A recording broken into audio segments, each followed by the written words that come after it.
Antes de comenzar nuestra predicación, ¿alguien me puede decir en qué punto estamos? ¿Qué es lo que estamos tratando? ¿Cuál es la serie de mensajes? El rey Saúl, el rey David. Antes de hablar del rey David, de este episodio tan familiar, porque creo que todos nosotros nos vamos a sentir identificados con lo que vamos a tratar hoy, tengo un anuncio importante. Aquellas personas interesadas, más que interesadas, con deseo de dar testimonio de su fe, esto es a través de las aguas del bautismo, seguro que hay personas con ese deseo. Hablad conmigo, con el pastor Miguel, hablad con Sara Grau, porque vamos a iniciar unos cursos de preparación, una formación para eso. Así que todos aquellos que creéis en el Señor Jesucristo, que confesáis al Señor como Salvador, como Señor, y que deseáis dar testimonio de vuestra fe público, hablad por favor con nosotros, porque vamos a iniciar estos cursos de bautismo. También vamos a comenzar curso de membresía. Algunos de vosotros ya sois bautizados, venís, formáis parte de la familia de la Iglesia, pero, oye, yo quiero formar parte de la membresía de la Iglesia, comprometerme más. Así que aquellas personas también que acudan a nosotros, porque vamos a iniciar estos cursos de formación. ¿Entendido? Es una bendición formar parte de la membresía de la Iglesia, ¿eh? No es un castigo. Muy bien, vamos a hablar del rey David, pero un episodio difícil, un episodio que seguro que nosotros nos hemos identificado, hemos padecido o hemos causado, ¿vale? Y tiene que ver con los celos de Saúl. Este es el título del mensaje de hoy. Hay un episodio de celos que David experimenta. Vamos a ver a David enfrentándose al segundo gigante. Porque el primer gigante, lo vimos la semana pasada, se enfrentó a Goliat, pero hay un segundo gigante. Y este gigante es Saúl, el problema de los celos que Saúl tenía contra David. Y entonces David tiene que enfrentar este tema como si fuera un gigante. Vamos a ver de experimentar esa dulce victoria que estuvimos viendo la semana pasada, David venciendo al gigante Goliat casi de 3 metros, a experimentar la amargura de los celos de su propio rey, porque Saúl era rey de David. De ser considerado como uno más de la familia, David formando parte de la familia de Saúl, recibido por Saúl, apreciado por Saúl, de ser considerado como uno más de la familia, porque David iba y venía, estaba en servicio de la casa real, a ser considerado ahora primer enemigo. Primer enemigo. Realmente la vida de David era el punto, el foco donde el proyecto de vida de Saúl. Saúl quería aniquilar, quería matar al rey David. Perdón, a David, todavía no es rey. A modo de repaso, el Señor pone a Saúl como rey. Sabemos que Saúl desobedeció. Por este motivo, el Señor levanta, escoge, unge a David. Este repaso voy a hacerlo rápido, pero es más importante de lo que parece, porque nos vamos a meter en contexto. Hay un problema de celos, pero tenemos que ver de dónde viene este problema. Y el Señor unge a David, el Señor a través del profeta Samuel unge a David, a un hombre conforme al corazón de Dios. David todavía no es rey, es jovencito al servicio.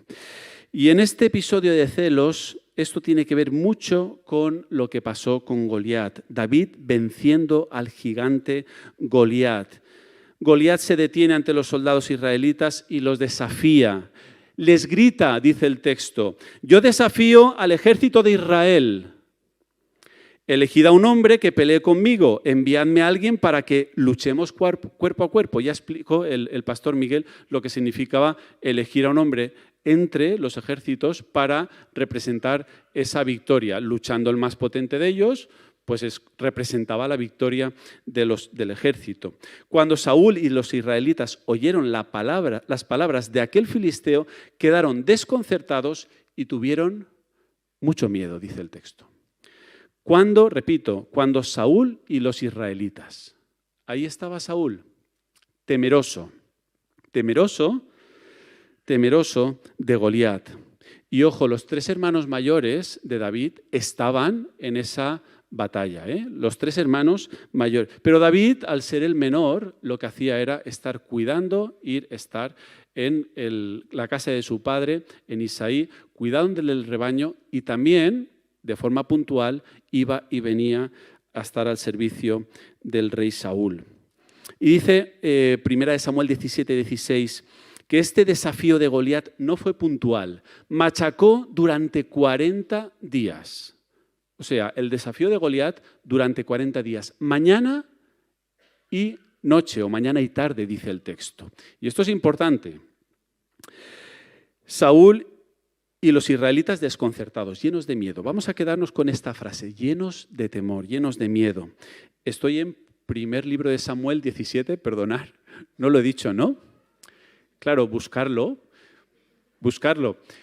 Hemos aconsejado leerlo durante esta serie, tener el separador ahí puesto, ¿vale? Yo tengo el separador de la Escuela Bíblica de Isaías. ¿Os acordáis del separador? Ahí lo tengo y es bueno que podamos leer el texto, nutrirnos del texto para cuando llegue el momento de predicación poder empaparnos mejor.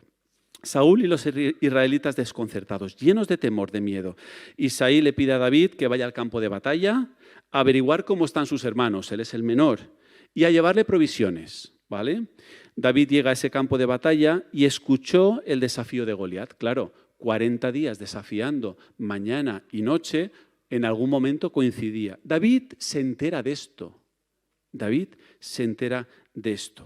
Y David se enfurece. Y ahora vamos a ver un celo honesto por la casa del Señor. Un celo honesto. Porque David se enfurece al escuchar a Goliat desafiando al pueblo del Señor. Y David dice, versículo 26, 17-26, ¿quién se cree este filisteo pagano? ¿Quién se cree este filisteo pagano que se atreve a desafiar al ejército del Dios viviente? David se ofrece a pelear contra Goliat. Saúl le dice, ¿pero dónde vas? Pero si eres un muchacho, realmente lo que le está diciendo es, ¿no eres nadie? O sea, ¿tú dónde vas? Mientras que él ha sido un guerrero toda la vida, tú no eres nadie. Eso es lo que dice el versículo 33. Al final, lo que hace el rey Saúl es, anda, ves, enfréntate, que el Señor te acompañe, está diciéndole en el versículo 37. David escoge 5 piedras, lo sabemos, no podía caminar con esa armadura pesada que el rey Saúl le da y se la quita, se despoja de esa armadura. Y ojo, Goliat maldijo a David en nombre de sus dioses, maldijo al ungido del Señor. Versículo 43. David le dice a Goliat, tú vienes con lanza y jabalina, este versículo.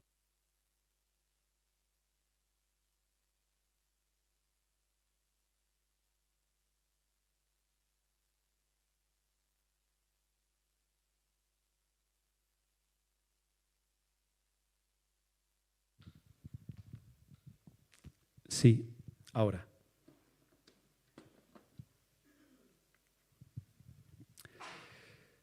Retomamos. Este versículo precioso que dice, tú vienes con lanza y jabalina, pero yo vengo a ti en el nombre del Señor Todopoderoso. Esto es lo que le dice David a Goliat. Yo vengo a ti en el nombre del Señor Todopoderoso, el Dios de los ejércitos. Y le dice David, hoy mismo el Señor te entregará en mis manos y todo el mundo sabrá que hay un Dios en Israel. Me encanta este versículo, atención hermanos, hermana, porque marca un propósito y todo el mundo se enterará que hay un Dios en Israel. Todos reconocerán que el Señor salva sin necesidad de espada ni lanza. Los filisteos ven a su héroe Goliat que había muerto, salieron corriendo y el ejército de Israel va tras ellos. Todo el camino, dice el 52, desde Saharayín hasta Gat y Ecrón quedó cubierto de cadáveres. Lógicamente aprovecharon la derrota de Goliat para todo el ejército filisteo que se asustó, pues a partir de ahí aprovechó el ejército de Saúl para terminar con los filisteos. David entonces regresa con la cabeza de Goliat, la lleva a Jerusalén. Saúl pregunta al general de su ejército, ¿pero quién es el padre de este muchacho? Y dice primer libro de Samuel 18, ahora ya estamos en el capítulo 18, 1 y 2. Atención ahora. Una vez que David y Saúl terminaron de hablar, Saúl tomó a David a su servicio y desde ese día no lo dejó volver a la casa de su padre. Antes he dicho que David iba y venía, pero no le deja volver a la casa de su padre. Jonatán, por su parte, entabló con David una amistad entrañable y llegó a quererlo como a sí mismo.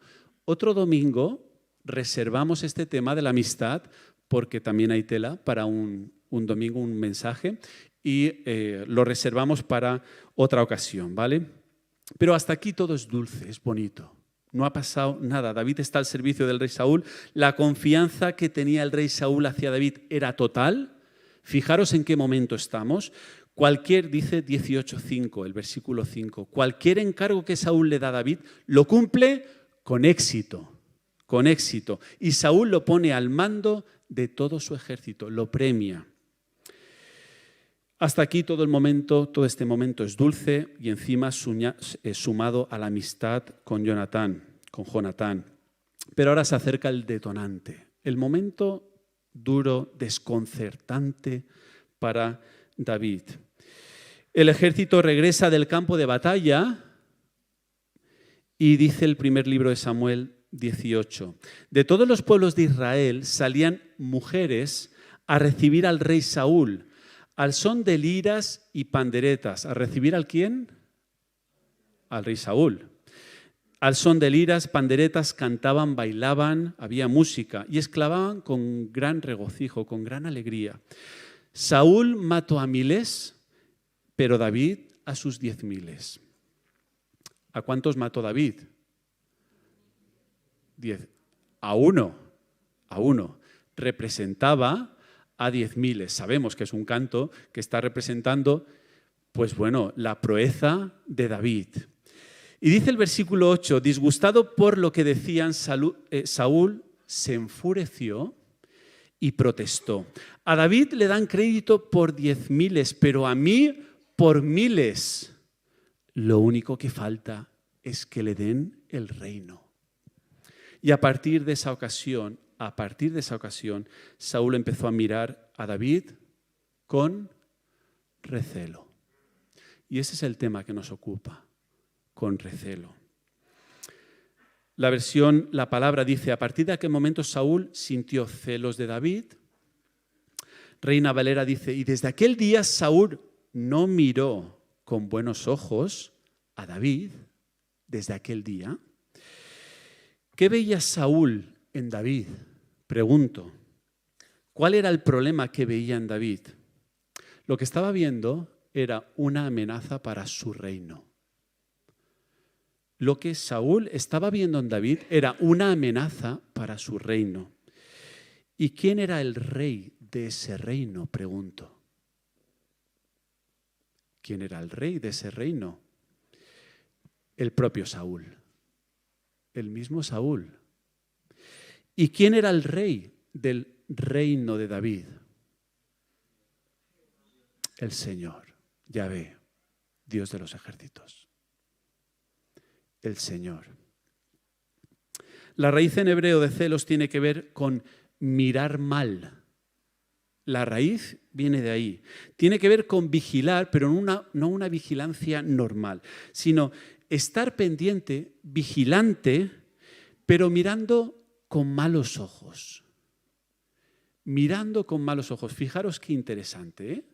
Los celos, la palabra en hebreo original tiene que ver con mirar mal, con malos ojos, como rastreando al otro, olfateando al otro, con envidia, con celos. Y ahora vamos a explicar más esto. La raíz en hebreo para celos es la misma que envidia, por eso los consideramos sinónimos. Tiene sus matices, hay ligeras diferencias, pero los vamos a considerar sinónimos. La raíz en hebreo es la misma para envidia que para celos. El latín sí que nos ayuda porque envidia viene de invidere. Invidere, ¿nos suena esto de vidente, invidente? Pues el latín nos ayuda. Tiene que ver invidere con mirar con malos ojos. No hablamos de una mirada pura, no es una mirada, esas miradas que se percibe un cariño, que se percibe una pureza, que percibes buenas intenciones, que percibes un corazón noble, sinceridad. No estamos hablando de esas miradas. Tampoco es un tipo de mirada que pone los ojos en Jesús, ¿vale? Hebreos 12:2. No es ese tipo de mirada. Es un tipo de mirada que en lugar de poner los ojos en Jesús, autor consumador de la fe, pones los ojos en otra cosa.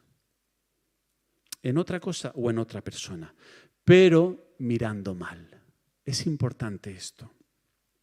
No hablamos únicamente de mirar con desprecio. Mirar con desprecio se queda corto, sino mirar inquieto, triste por el bien ajeno.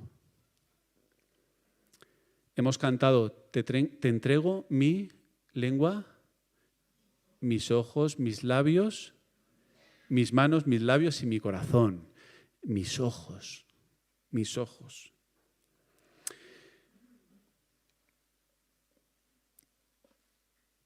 Hablamos de disgustarse o ponerse enfermo. O sea, los celos, la envidia, tiene que ver con disgustarse, ponerse enfermo ante el bien o la prosperidad del otro. Esto que decimos es que me hierve la sangre. En valencià, no sé com us diu, ara no vaig a parlar en valencià. Això és aixina. Pero me hierve la sangre, esa expresión que tenemos nuestra, me hierve la sangre. Ojo, ojo.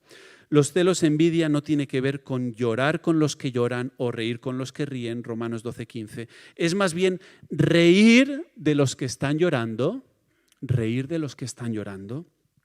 alegrarse por la desgracia vecina y hervir o llorar de los que están riendo, porque no soportamos, no admitimos, no nos tragamos el bien del otro, el éxito del otro. Algo por dentro nos corroe, nos consume, nos enciende. ¿Entendéis de qué estoy hablando? Y en griego el énfasis del término tiene que ver con entrar en ebullición, encenderse, ¿vale? La palabra en griego tiene que ver con ese. Es un sentido semejante a la ira. Por eso asociamos celos con la ira, porque la raíz en griego tiene que ver con eso. Un sentimiento semejante a la ira. Por eso están relacionadas ambas palabras. Dice Santiago 4, ¿de dónde vienen las guerras y los pleitos entre vosotros? ¿No es de vuestras pasiones? Y yo tengo subrayado vuestras pasiones, porque aquí hay un origen del problema, ¿eh? Aquí apunta al origen del problema. No es de vuestras pasiones, las cuales combaten en vuestros miembros. Codiciáis y no tenéis, matáis y ardéis de envidia. Y no podéis alcanzar, combatís y lucháis, pero no tenéis lo que deseáis porque no pedís. Pedís y no recibís porque pedís mal para gastar vuestros deleites, vuestros caprichos o almas adúlteras. ¿No sabéis que la amistad del mundo es enemistad contra Dios? Cualquiera, pues, que quiere ser amigo del mundo, se constituye enemigo de Dios. Dice Proverbios 27:4. La ira es cruel. El enojo, el enfado, pero no un enojo, airaos pero no pequéis, ¿vale? No hablamos de airarse solamente, sino de un enojo, un enfado, entrar en cólera. ¿Te ha pasado? Tú coges una taza de café, déjala encima de la mesa. Bueno, encima de la mesa de mármol no, porque es inamovible. Pero encima de una mesa normal, la taza de café, llena de café, y sacúdela. ¿Qué sale? ¿Qué se esparce? Café.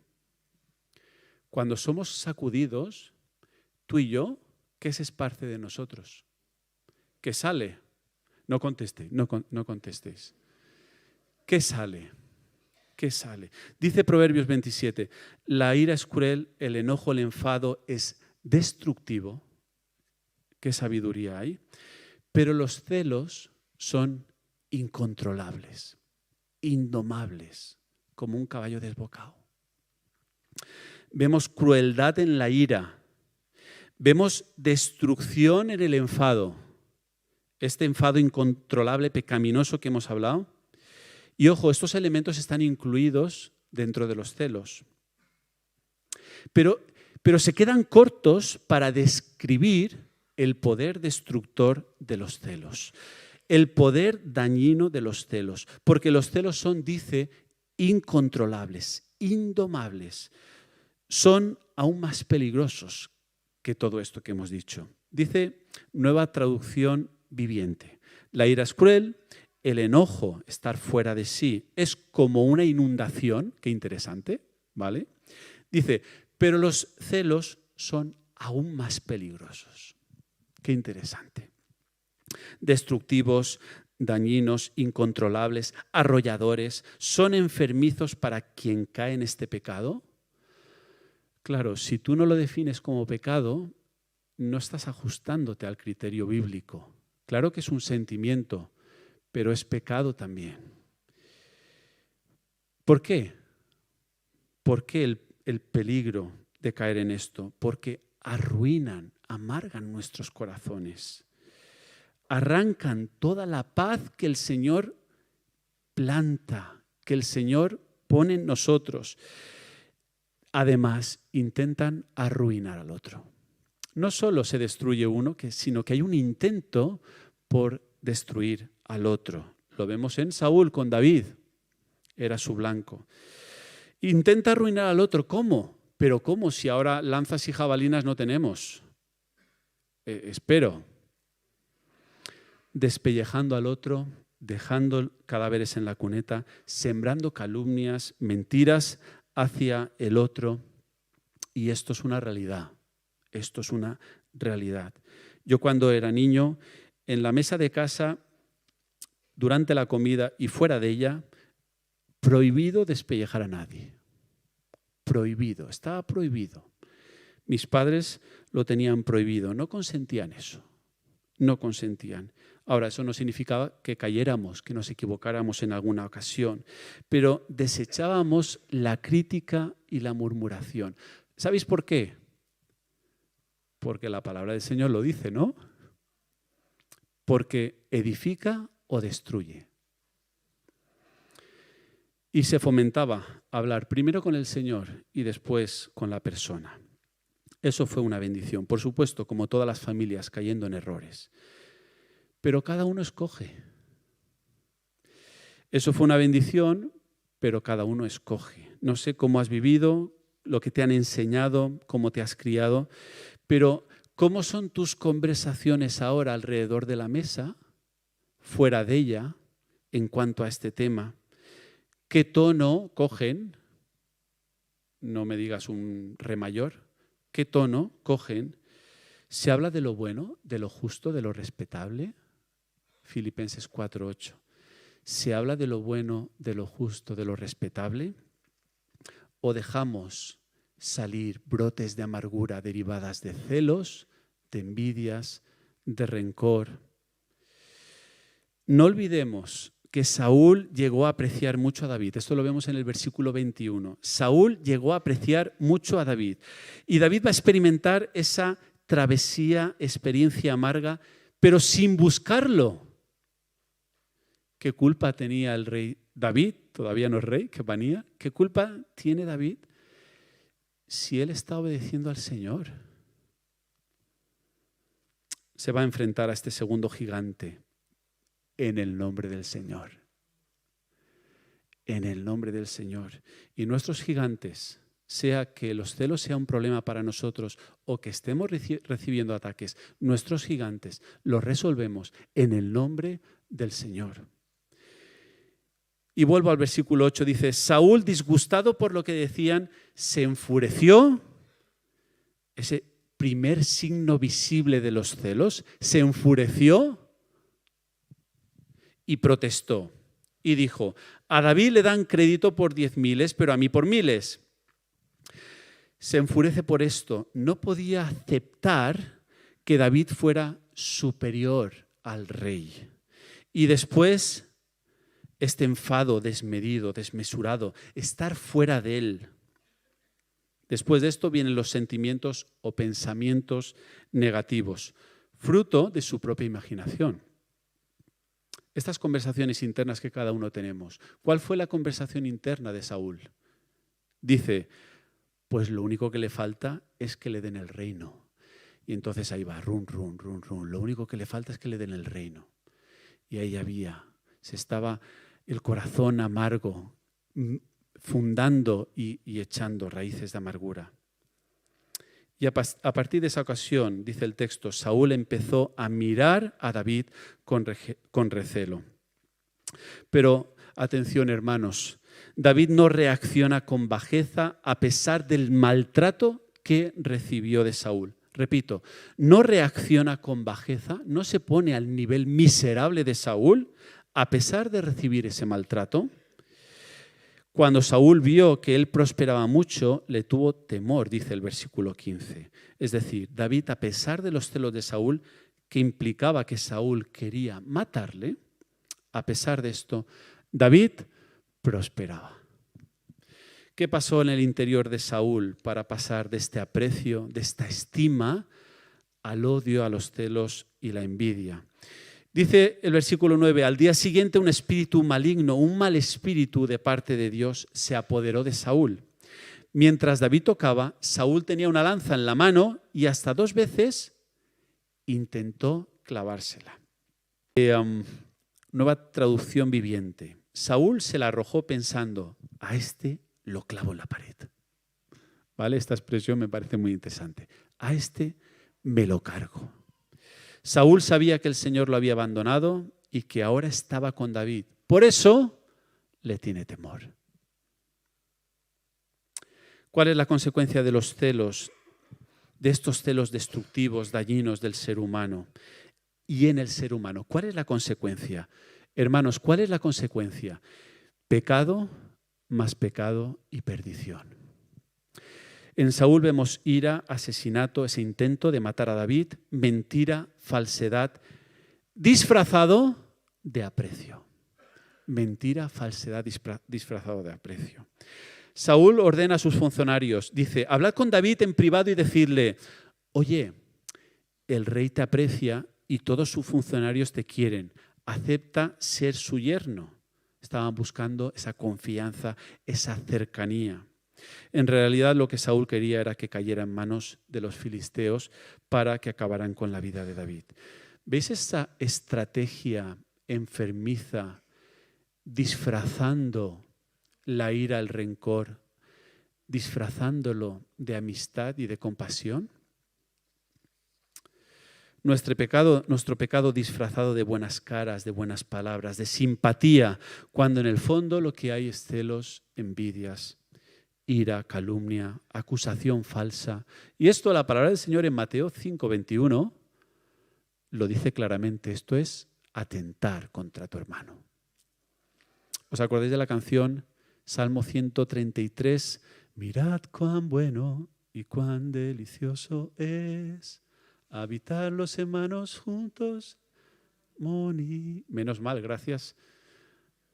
Porque allí envía el Señor bendición y vida eterna, porque allí envía el Señor bendición.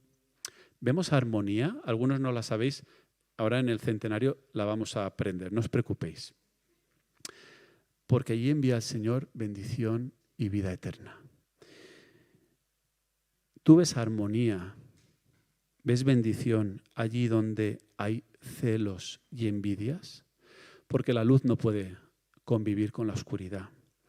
Los celos, la envidia tiene que ver con un verdadero problema de ego, de autoestima basada en tus logros, en mis logros, en mi estatus, en mi posición, en mi conocimiento o en el que deseo tener.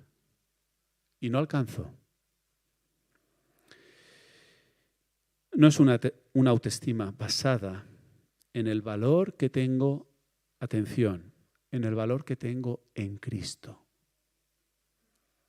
El valor que tengo en Cristo. La solución a los celos, la envidia, no está en vivir aislado. Pues me voy a vivir a otro país, no tengo competencia. La solución no está en relacionarme con los que sean menos que yo. Alguna gente hace esto. Me relaciono con los que sean menos que yo, con los que sepan menos que yo, con los que sean menos guapos que yo, no digo menos feos, menos guapos que yo, que tengan menos que yo, que no sobresalgan por encima de mí, así estoy en una zona de confort, así estoy a gusto y así soy más, ¿no? ¿Y qué decir de aquellos que tienen que machacar al otro para exaltarse? Saúl dice en el versículo 8, y lo único que falta es que le den el reino. Vemos la amenaza, el miedo que sentía Saúl por perder su estatus, su reconocimiento. ¿Lo vemos? Es claro, visible. ¿Tenemos miedo que ese reconocimiento que te dan se lo den a otra persona o te alegras cuando otros avanzan? Sobre todo en las cosas del Señor, en su formación, en su desarrollo. Saúl podía alegrarse de que el reino de Israel, siendo rey, avanzase con la victoria de David. Podría alegrarse y no lo hizo. Podría haber dicho, David, fantástico, genial, porque nuestro reino es un reino más fuerte, más consolidado, pero no. Lo único que falta es que le den el reino. David, a la altura de Saúl, eso Saúl no le iba a permitir. Y Saúl entra en cólera. Cuidado con ese ego. No sé si alguna vez has visto a algún pastor que se pone a predicar, la predicación dura 20 minutos, las mías de momento son más largas, perdonadme, pero los primeros 18 minutos está hablando de él, de su ministerio, de las cosas que ha hecho, de lo grande que es. Rechacemos. Eso no es predicar. Eso no es predicar. Cuidado con nuestro ego, con nuestros logros. Porque debemos de considerarnos instrumentos del Señor, siervos del Señor, esclavos del Señor. Cuidado con la exaltación del yo. Y sabemos que detrás de esto puede haber un problema de inseguridades, de temores, de falta de una valoración sana, quizá en tu infancia, no lo sé. Y sé que este tema da para más, ¿vale? Algunos psicólogos que hay entre nosotros dicen, dan para más, pero sea tu caso o no, necesitamos un remedio, necesitamos cura. Así no puedes seguir. Así no podemos seguir, porque este tema es dañino, es destructor. No es un tema para pasar por alto, no es solamente un sentimiento, es un pecado. Y ya, para terminar, el Señor estaba con David. Dice el versículo 30, cada vez que los jefes de los filisteos salían en campaña, David los enfrentaba con más éxito que los otros oficiales de Saúl, que los otros. Por eso llegó a ser muy famoso. El Señor con David, estos celos derivan en amenaza de muerte, persecución por parte de Saúl. No nos olvidemos, estos celos, esto que está padeciendo David, deriva en una amenaza de muerte, en una persecución por parte de Saúl. Y David huyendo, fugitivo, huyendo, con oportunidad de matar a Saúl, porque David las tuvo, pero no lo hizo. El Señor estaba con David experimentando las consecuencias del pecado del otro. Acababa de experimentar la victoria, ver cómo el Señor, en el nombre del Señor, había vencido a Goliat, y ahora un episodio de este tipo, David, que termina, que huye, que no entiende nada, que pudiendo matar a Saúl no lo hace, pero en medio de esas travesías de la vida, acompañado por el Señor, en el nombre del Señor. Celos incontrolables, indomables. Dice Proverbios. ¿Y quién viene a poner remedio, hermano, hermana? Hay buenas noticias, porque no vivimos en derrota. Hay buenas noticias. ¿Quién viene a poner remedio a nuestro corazón? ¿Quién viene a regenerar nuestro corazón? ¿A darnos un corazón nuevo, un espíritu nuevo? ¿Quién? Y dice Juan 7:37. Con esto terminamos. Si alguno tiene sed, venga a mí y beba. Repito, no lo digo yo, lo dice el Señor. Si alguno tiene sed, una necesidad, sediento, venga a mí y beba.